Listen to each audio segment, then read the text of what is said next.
Hello, this is Rachel from the San Diego River Park Foundation. This is a training on how to use our data collection method application called Mappler or Mappler K3 on an iPhone or Android app. There is a browser version of Mappler and an application version of Mappler. So this is the training on how to collect data in the San Diego riverbed. To clarify, this training is for trash and encampments and pollution found within the San Diego riverbed only. That includes the riverbed from the Ocean Beach estuary all the way to Walker Preserve and Santee. So if you are not going to be working within the San Diego riverbed, the main stem, then this training is not for you. So this is our data collection methods, how we collect data consistently, respectfully, and how we follow all of our protocols. So Mappler is an application that has been around since 2017. We've been collecting trash and pollution data since way before then, but we started using this application in 2017. Mappler is a screenshot in time. It is waypoints on a map. So every time that waypoint changes or anything changes, that screenshot changes as well. So I'm going to begin. Again, my name is Rachel from the San Diego River Park Foundation. I run our Clean River team, and I manage all of this data and conduct all of the trainings and all of the field works. So our river assessment field team, you may hear it called RAFT at any point. They are the main collectors of this data. It is mainly comprised of San Diego River Park Foundation college-aged interns as well as volunteers that go out twice a week, every Tuesday and Friday, to collect trash and pollution data across the San Diego riverbed. We collect this data to plan cleanups, to inform partners and property owners. As many of you may know, the San Diego River is not all public land. It is not all City of San Diego owned. We have a lot of agency owned land. We have a lot of privately owned land as well. So we like to communicate with property owners about the issues that we see on their properties. We like to understand trash trends in the riverbed related to its sources, in particular encampment trash. And then we advocate for a cleaner river through concrete data. So our river assessment field team goes out twice a week. We do 2 to 4 surveys a week, depending on how many teams we have. We go to different segments of the riverbed that can vary from over half a mile to 3 miles in area. Every survey is, again, 3 hours. And it takes us anywhere from 1.5 to 2 months to resurvey the entire riverbed. So at every given point, some segments of the riverbed have been updated yesterday, and the data in some segments of the riverbed might be as inaccurate as a month ago. There are obviously areas of the riverbed that are more consistently changing, so we survey them more frequently than others that tend to stay more stagnant and not have a lot of encampment activity. And then our interns analyze all of the data for us on the back end and help us with data trends.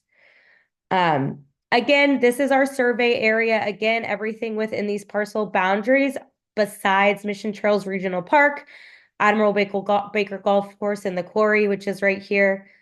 We do not survey those area. Everything labeled in blue is within the city of San Diego. This area up here by Mission Trails Regional Park is technically like in Santee, El Cajon area, but it is a City of San Diego Public Utilities Department segment. It is managed by Ranger Tiffany Swiderski. So we consider that City of San Diego because it is a City of San Diego managed property. So this is what you will look at, see if you look at the map when you are looking at it on a computer. Unfortunately, our new Mappler application on the phone was recently updated, and it no longer supports having our parcel boundaries on there, which is very unfortunate because those parcels are incredibly handy to have with you when you're in the field.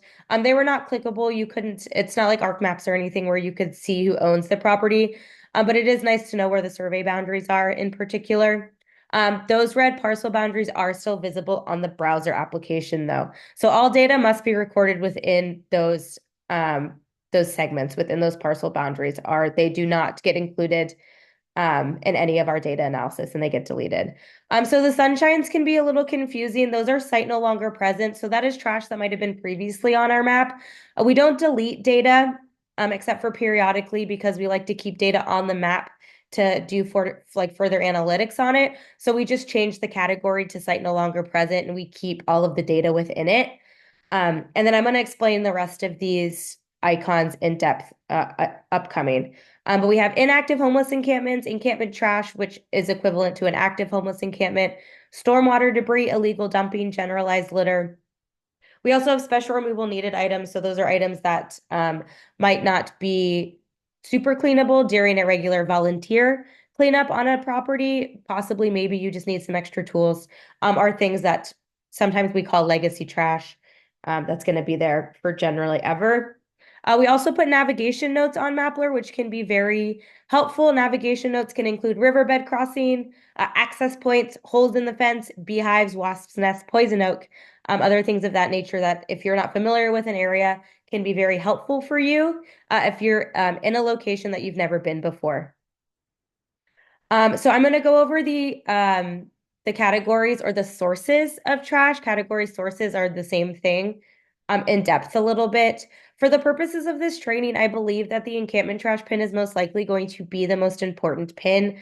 Also, for the purposes of the way that we use Mappler in accordance with our City of San Diego right of entry permit, the guidelines of that permit does mean that San Diego PD, environmental services, and other agencies and city departments have access to Mappler, and on city-owned properties, they do use Mappler to locate encampments to post and abate. So this can be incredibly important if you're on a San Diego city-owned riverbed property and you're finding encampments in that area. And you know, put that on the map, the likelihood that San Diego PD and environmental services seeing those pins are going to be very high. And they might be taken care of a little bit quicker than if we're just using get it done. So that is with our contract with the city of San Diego. They use this data to help them keep riverbed properties clean in accordance with our right of entry permit that we have in the contracts we have with the city of San Diego. So the purple pins on our map are encampment trash pins. We call them encampment trash instead of active encampments because Mappler is a public website. Encampment trash pins are password protected, which I'll go over in a second. But we still need to protect the identity of the people that are living at these locations and protect their privacy. We are actively putting the locations of where people are living on a map. So we call this encampment trash instead of active encampments, just to further protect the data that is within those pins. So active, as many of us may know, means that somebody is living there or slept there last night. Generally, for the purposes of Mappler, it also includes trash that we believe belongs to someone that cannot be cleaned up at a regular volunteer riverbed cleanup, because that means we would be stealing somebody's belongings, which, as we know, is not allowed. So it can be evaluated by the presence of a person or stashed belongings or things of that nature. Folded clothes, bedrolls, cooking items, unopened food, stored belongings. Generally a lot cleaner than something that's been abandoned. Food is generally not moldy or disgusting. Sometimes it is. There's a very clear sleeping area. There's not a lot of leaf litter. It's clearly been disturbed within the last day or two. That's what we would consider an active encampment. Again, I already explained why we call them encampment trash. Encampment pins on our map can either mean one tent or a cluster of tents and belongings within a 25-meter diameter. That is so we don't clutter our map. If we come across an encampment that has 7 tents, but they're all are touching each other, that is going to be one encampment pin. And then we account for how much trash is at that pin within the metadata of the pin. So everything will still be accounted for, but we want to make sure we don't clutter our map and make things confusing for anybody that is reading it. So large encampments can be just one encampment pin.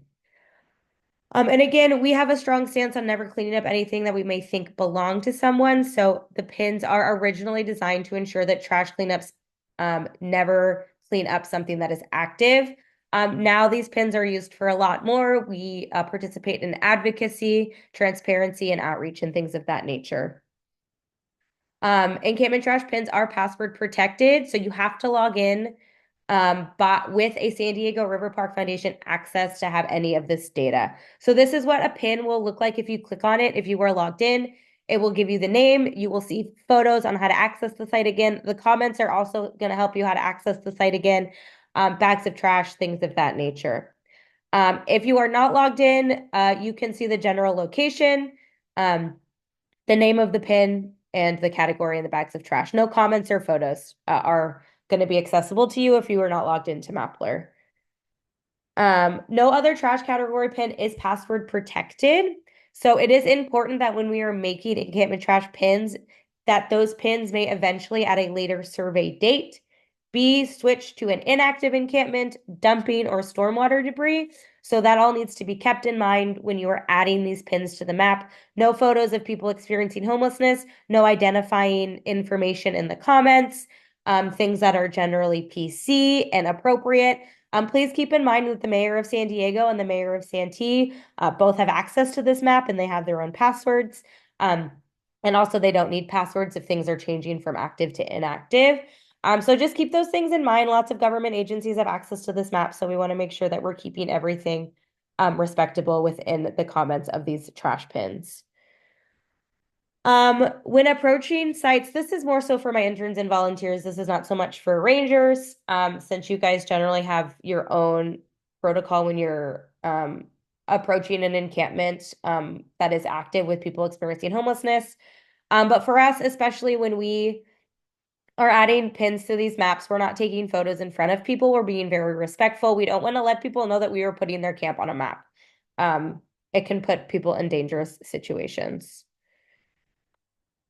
So the second category is the inactive encampment, which for people that are not experienced in identifying these types of trash can be difficult to tell the difference between this and an active encampment. But this is trash associated with an area that appears to be formerly inhabited but abandoned at the time of the survey, which may be evaluated by the absence of items of value when items are muddied or buried in leaf litter or clearly abandoned. The tents are gone, sleeping areas have been disturbed, food is generally moldy and disgusting. It's very smelly. Everything is very dirty and spread out. Maybe looks like it's been rummaged through at some point. It doesn't mean that nobody's there at the time of the survey, but it's indicated by the lack of activity in the area itself. The third category is stormwater debris. So our stormwater debris, the way that we define it might be different than somebody that like works in the stormwater department of the city of San Diego might define it. It's generally some of this trash may be coming from storm drains into the riverbed, but for us, it means that trash that has gotten to any location that it is at by way of the water. So for us, a lot of the times that means flooding, which we see of a lot in the San Diego riverbed in the wintertime. So this could be trash that was previously an active encampment or a legal dumping site that was dumped too close to the water. We saw a big rain event that flooded that water. That trash moved to a different location, got stuck in the reeds, is in the riverbed now. That would be considered stormwater debris. We consider at least 25% of stormwater debris on our map associated with active encampments. Generalized litter is a trash accumulation, usually near high traffic areas such as food related trash or other everyday items. We tend to find these under bridges and by pathways. This is an accumulation of trash that comes from many different sources. Believe it or not, we don't find a ton of litter in the San Diego riverbed. Might be hard to believe, but when I define it a little bit further, it might be more believable and you might be able to understand why we tend to not find a ton of litter in the San Diego riverbed. Don't know why that's not loading. I guess the dumping, does this dumping? Okay. So illegal dumping is trash comprised of usually larger items, often discarded to avoid dumping fees or proper disposal. Couches, appliances, tires. In the San Diego riverbed, we find a lot of shopping carts. Those are illegally dumped there. We believe around 50% of dumping trash originated from an active encampment. So the difference between litter and dumping is all the trash originated from one source. Generally, it got to its location at the same time. Litter, trash originated from multiple sources and accumulated over time. The way that we map trash on our map, which I will explain in a second, is we only put pins on our map that have an accumulation of 35 pounds of trash or heavier. The reason that we do this is we don't want to clutter the map with every piece of trash we find in the riverbed, which the map would become redundant and it wouldn't be easy to use and it would be useless to us. So we don't find a lot of accumulation of litter of over 35 pounds of trash. However, that does not mean when we are in an area that if we see litter, we are not going to clean it. We still clean this trash. However, we just don't have a lot of it on our map because the litter accumulation over time just doesn't happen as frequently in an area like the San Diego riverbed, and parts of the river that are not super urban where we don't have a lot of walking paths and things of that nature. Special removal needed is just big stuff that maybe we need tools. That's generally it. Not super important for the purposes of why you are going to be using this particular application. This is a training that I have my interns do. If you want to log on to Mappler and use this training on the browser version, please go ahead. If not, please just follow along. So I'm just going to tell you really quickly how to make a site and then I'll go over a few more nuances and then that's it. That's the entire training. So this is what the application looks like when you are on your phone. When you log on to the app, do not make your own login. You have to receive a login from us. The logins are associated with the data on the map. So if you make your own login, you will not have any data on your map. So please make sure that when you download the application, you use one of our logins. And then you're going to find your location, and this little plus button is how you add an app or add a pin to the map. But the first thing you need to do is find your location. Mappler is incredibly handy because it basically just uses an open source version of Google Maps to find your location. So the blue dot here will follow you around. It is your location. And it also has a fun little arrow right here that tells you the direction you are pointing. So it should follow you. And so you just want to make sure you press this once or twice to make sure your location is as accurate as it possibly can be. That is the recenter button. And it'll mimic your movements in the field. So once you have your location, you're going to press that plus button.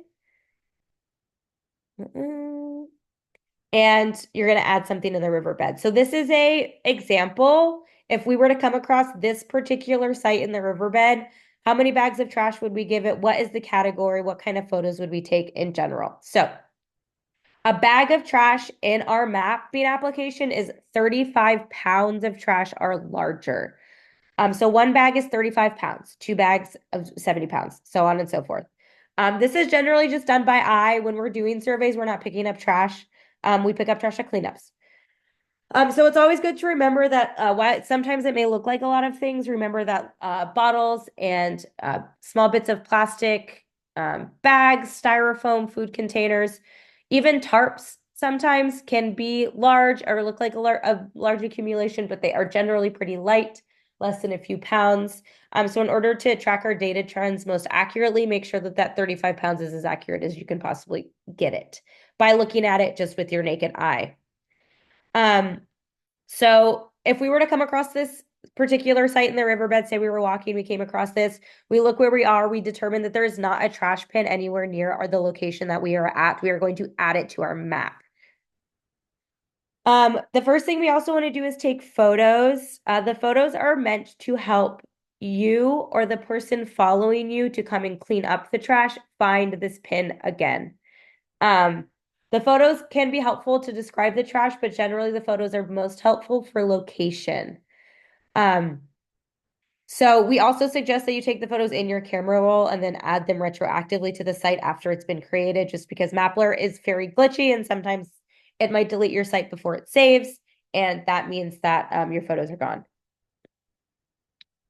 And no photos of people. That's like the main rule. You should have around 2 photos of each site when you add it. And then you add a site name or a category in the category. So the site name is generally anything that sticks out about that particular site.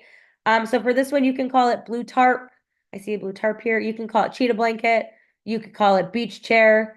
Generally anything that stands out about a site that might differentiate it from something else as well. This one has a big bright blue tarp right in the middle of it, so that's what we're going to name the site. We keep the site name short and sweet, and we always capitalize it like a book title. That's just a part of our protocol. Um, and then the category could either be in this particular location, most likely illegal dumping or an inactive encampment. Looking at the photo, looking at all of the items, it looks like somebody was probably living here. There are tarps, there are carpets. There was most likely a clear defined sleeping area. There are closed and discarded food items. And a large accumulation of this type of trash generally means that somebody probably slept in this area. This is a lot of trash to dump at one time, generally pretty impossible by just one or two people. So we're going to call this an inactive encampment, especially because the lack of tent and clean sleeping area, I don't see any of those. Some of this stuff looks a little wet, like it's been rained on. And I'm seeing a lot of dirt like on this carpet, so it hasn't been disturbed in a while. So this is a inactive homeless encampment. So then our bag count, again, anything 35 pounds or more. I think in general, just eyeing this, you generally can't really figure out how much trash is at a site unless you are there. But for the purposes of this training, we're going to count probably about 15 bags. We do have some um pins, I think I explained this later in the training, that have automatic bag counts. Shopping carts, because of the volume, are 3 bags in general, because they take up about 3 bags worth of space in a 40-yard dumpster. When we fill up that dumpster, around 3 bags of trash will fit in between a shopping cart. Shopping carts themselves aren't super heavy, but they take up so much room, and we fill them up with trash when we dump them in dumpsters, that they have automatic bag counts of 3. Pallets are generally 2 to 3 bags. Bikes are 2 bags. Electric scooters are 2 to 3 bags. Tires are generally 2 to 3 bags because they are so heavy. Things of that nature. So when we're doing our bag count, we always do full round numbers: 1, 2, 3, 4, 5. Not 1.5, not 2 3/4. 1 bag, 2 bags. And then when we write it in the site, like when we're creating the site, we just put the number. We don't say 1 bag. We just do 1 or 2 or 3. We download all this data on an Excel sheet. And if it says bags next to 1 bag or 2 bags, that data doesn't get counted because it's not consistent with the rest of the bag count data. But the comments are generally the most important part of creating a site. These will describe how to find the site again, even after the seasons have changed. So for the comments, generally we want to describe landmarks, power lines, overpasses, um, trees that stick out in some areas, like large palm trees or burnt pepper trees or things of that nature. How close are we to the main trail? Are there any streets? Do you have to climb or look behind anything to find this site? Please also in the comments note any safety concerns. Generally, off-leash jogs are really important to note as safety concerns, as well as syringes and human waste. Things that we just want to make sure that the next person that approaches the site understands that there are these types of hazards. If you need any special tool to remove this site, that is also very helpful in the comments as well. And then anything identifiable generally. Whatever you identify in the comments as something that sticks out about the site or how to access the site, like a overpass or a big dead burned tree, should also be included in the photo that you add. What not to include in the comment: detailed information about the trash itself. That's what the photos are for generally. We just want to find the trash again. We don't care too much about what is there unless it's hazardous. Any identified information about somebody that is experiencing homelessness at this site, that information is not appropriate for the terms of this mapping application. San Diego River Park Foundation communicates with outreach. So anybody that we find at a site, we are going to communicate the identifying information of those people that are looking for services directly to outreach workers. We want to make sure that we are keeping people's identities secure. Any subjective information, i.e., this camp is super messy, or Joe lives here, or things of that nature. Non-cardinal directions are also not helpful. Somebody's left and my left might be different than somebody's right and your right. So we always use east and west and north and south. We never use up, right, left, down, because they're just not the same to everybody, unfortunately.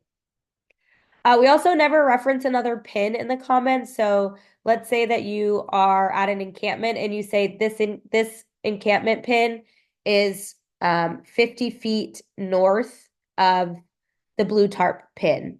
The blue tarp pin might disappear. It might get cleaned. It might change. But the encampment pin might still be there. So if you reference another pin that eventually disappears, it is not very helpful. And then for the comments too, whenever we make a site, just make sure that you bookend the comment with the date.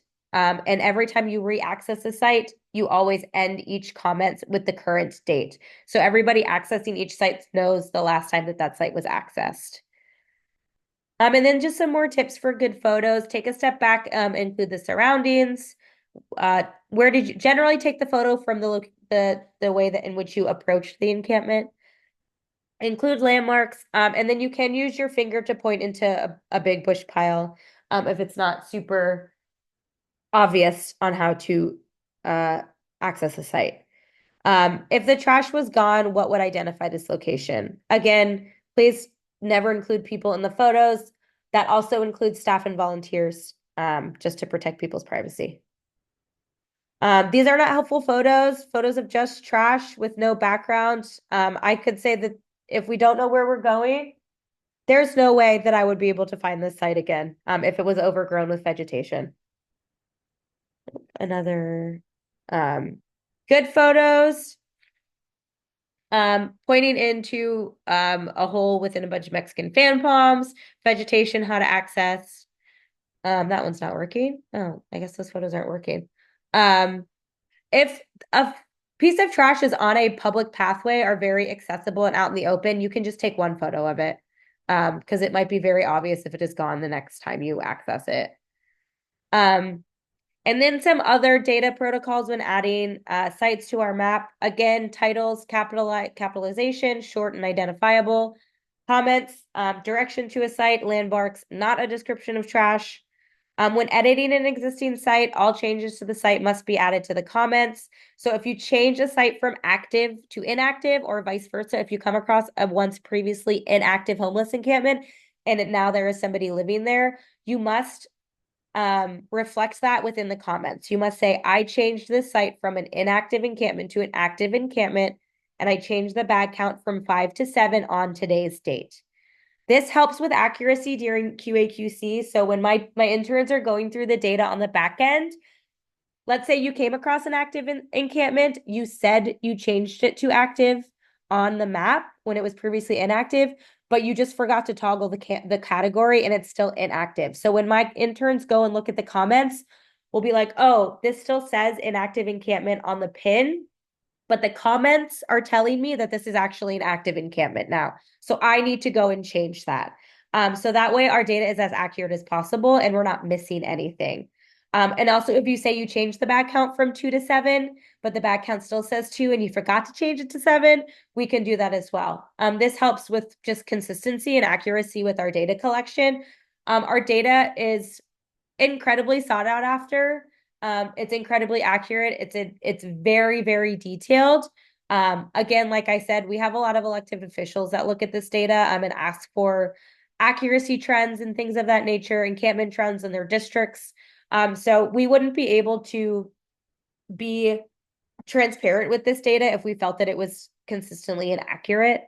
So that's why we're so passionate about the protocols.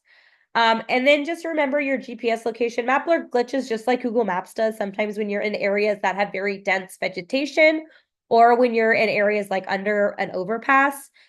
Sometimes, your location can glitch because there are just things that are in the way of your signal. So just double checking your location when you're in the app, when you're adding a site.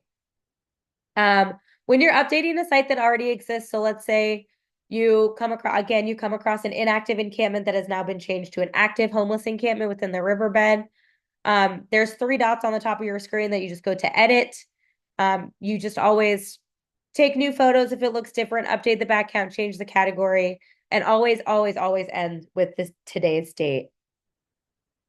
So that is the Mappler training. A lot of this can be done in the field. I will send out a login information for all of the rangers. I just want to show the map really quick. Let me just make sure that I'm logged in.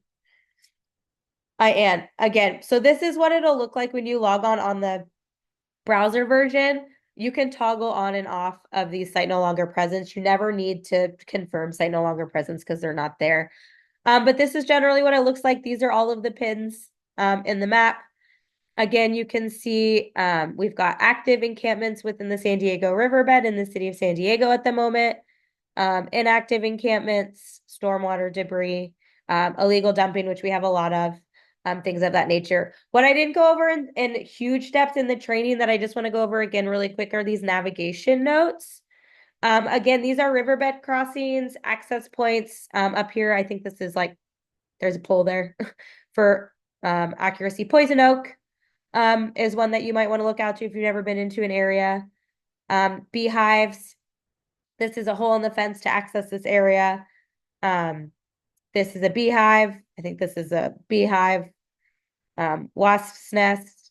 And there should be things like riverbed crossings that are crossable, I should say, in the dry season. All of our riverbed crossings at the moment, today is November 27th, 2024, are still crossable. We have not had rain in many, many months. The riverbed is very low, but the second we get rain, some of these crossings are not going to be accessible anymore. But again, like this is a huge city of San Diego property. So some of these like hole in the fence to access. This is crossable right here. All of this is, it's good to know if you're in a very large area that you've never been to before as well. So that is my Mappler training. I will send out this training to all of the rangers as well as with a login information. If you have any questions or if you want access to this training, I will send the link as well. You can go through it as many times as possible. Please feel free to contact me if you have any questions when it comes to data or how to add data correctly. But I'm always happy to help and we're happy to share this data set with anybody who's looking for it. So thank you for your time. And depending on when you're watching this, have a happy Thanksgiving. All right. Thank you.